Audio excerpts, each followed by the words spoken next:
Welcome to Irish Illustrated Instant Analysis, brought to you by the RV Manufactured Housing Hall of Fame in Elkhart, Indiana. I'm Tim O'Malley with Tim Priester of Irish Illustrated, John Brice of the Football Scoop, and we just finished 30 minutes with the more upbeat Marcus Freeman today. Irish wear green is the theme, but the Irish might not wear green. Why don't we start there? It's not that important, but apparently the captains are going to decide today at 2 o'clock if they are going to wear green, not to pass the buck at all to those guys, but I guess it's up to them, JB.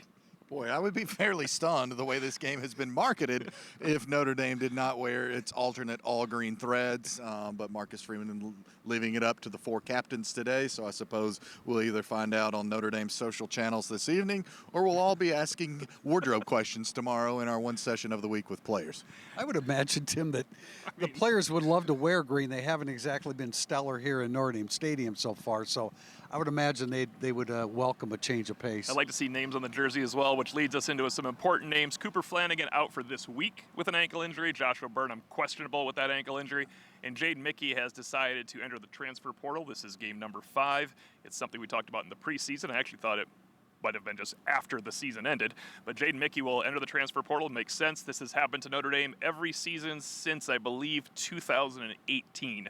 Where a not starter but prominent player who wants more time decides to go to the portal. Well, Notre Dame is in a position to I don't want to say necessarily easily, but they're ready to turn the page because of Leonard Moore and Carson Hobbs, and they also have options with Jordan Clark and Rod Hurd as well. So, you know, Leonard Moore is a guy that was moving up as it is. I thought Jaden Mickey, I mean, in today's Tale of the Tape, I spoke very highly of him because might have been his best game in a while. No, it was because they were avoiding throwing to Benjamin Morrison, and Jaden Mickey had to step up, and he did. But you can certainly understand why he made that decision.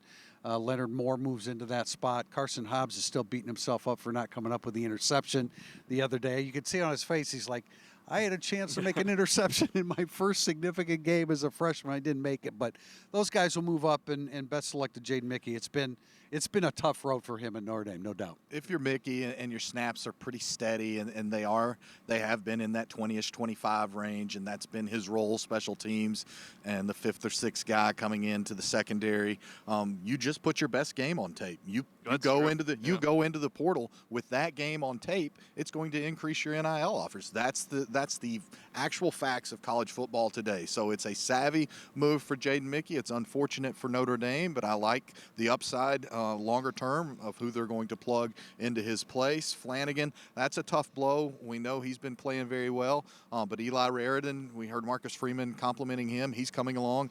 Eli had more physical blocking on tape this past weekend against Miami than what he had in some earlier games. That was really good to see. Had another reception. And then Mitchell Evans, Marcus Freeman making it clear he believes he's full tilt. I still think Mitchell Evans will win Notre Dame a game this season. At some point, they're going to need that second tight end this week because they have their hands full up front at offensive tackle, Tim.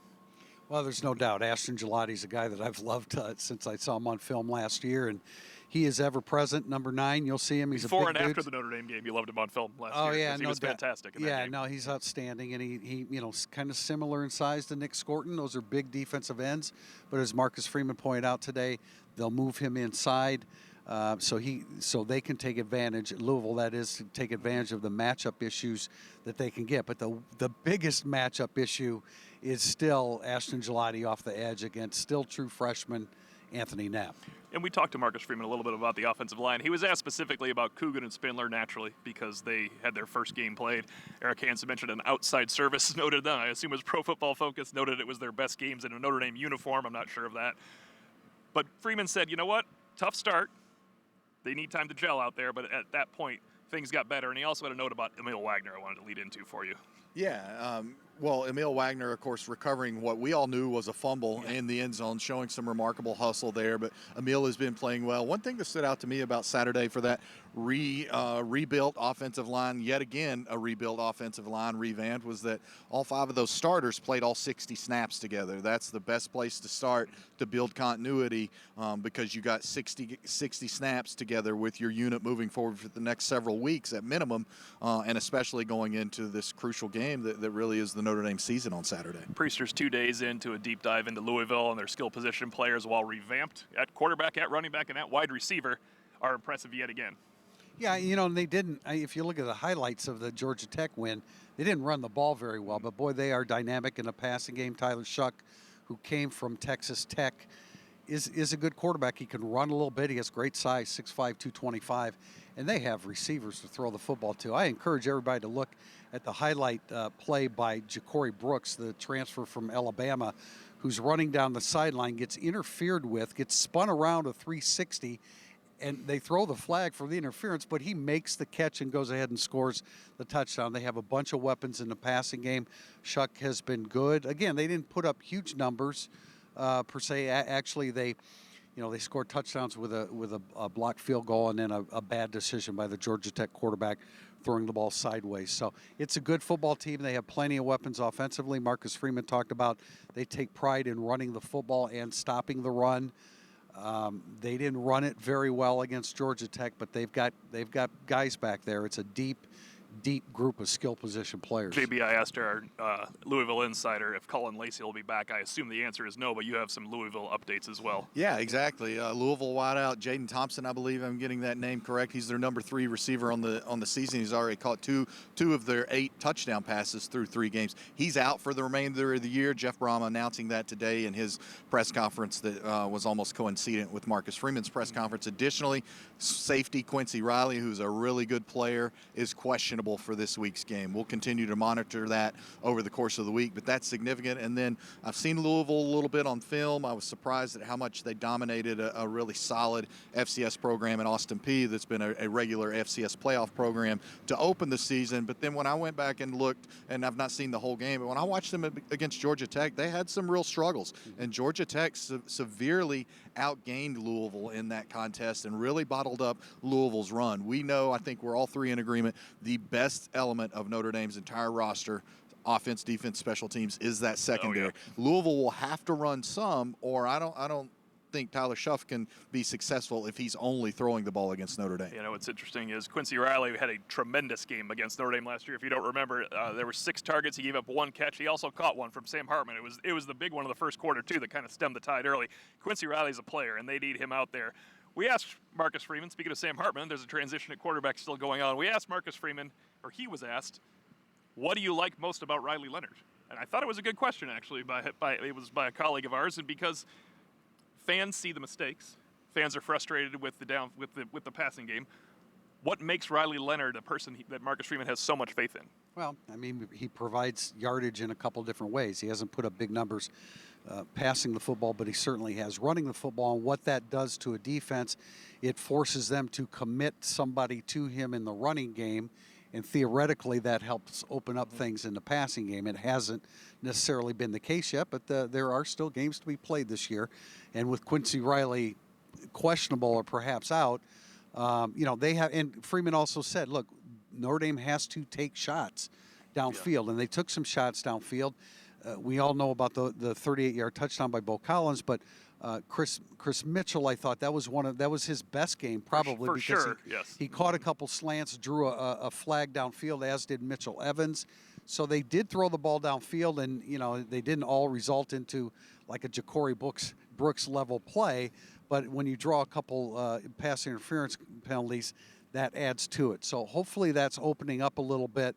But I thought, Pete Sampson asked about, what makes him such a difficult guy to bring down in the running game. And I could add to the description because he's long, he's strong. That was what Marcus Freeman said.